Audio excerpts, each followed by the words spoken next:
ലഹരി സംഘങ്ങൾക്കെതിരെ നടപടി ശക്തമാക്കി പോലീസ്. കോഴിക്കോടും ആലപ്പുഴയിൽ നടന്ന വ്യത്യസ്ത പരിശോധനകളിൽ മാരക ലഹരി മരുന്നുകളുമായി 8 പേർ പിടിയിലായി.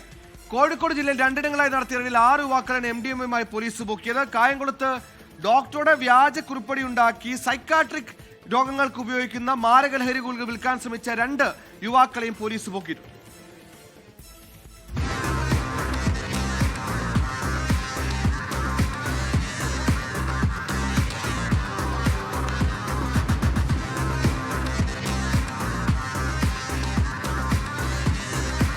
കോഴിക്കോട് ജില്ലയിൽ പോലീസും ഡാൻസ് ഓഫ് സംഘവും നടത്തിയ 2 വ്യത്യസ്ത പരിശോധനകളിലായി 6 യുവാക്കളാണ് പിടിയിലായത്.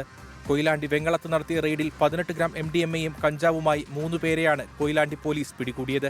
എലത്തൂർ സ്വദേശികളായ ഉജ്വൽ, ആദർശ്, അരുൺ എന്നിവരാണ് ഇവിടെ പിടിയിലായത്. പാലാഴിയിൽ പന്തീരാങ്കാവ് പോലീസ് നടത്തിയ വാഹന പരിശോധനയ്ക്കിടയിലാണ് 6 ഗ്രാം MDMAയുമായി 3 യുവാക്കളെ പിടികൂടിയത്.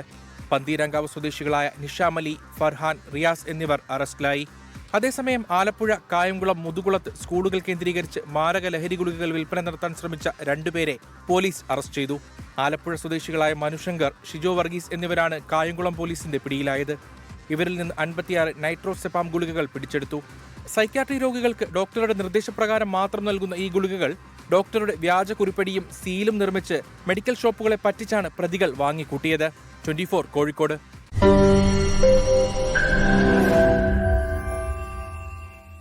ലോകത്തെവിടെയായാലും ഏത് സമയത്തും 24 വാർത്തകളും ഓഗ്മെന്റഡ് റിയാലിറ്റി പാക്കേജുകളും എക്സ്പ്ലെയിനറുകളും വിശദമായി കാണാൻ ഞങ്ങളുടെ യൂട്യൂബ് ചാനൽ നിങ്ങൾക്ക് സബ്സ്ക്രൈബ് ചെയ്യാം.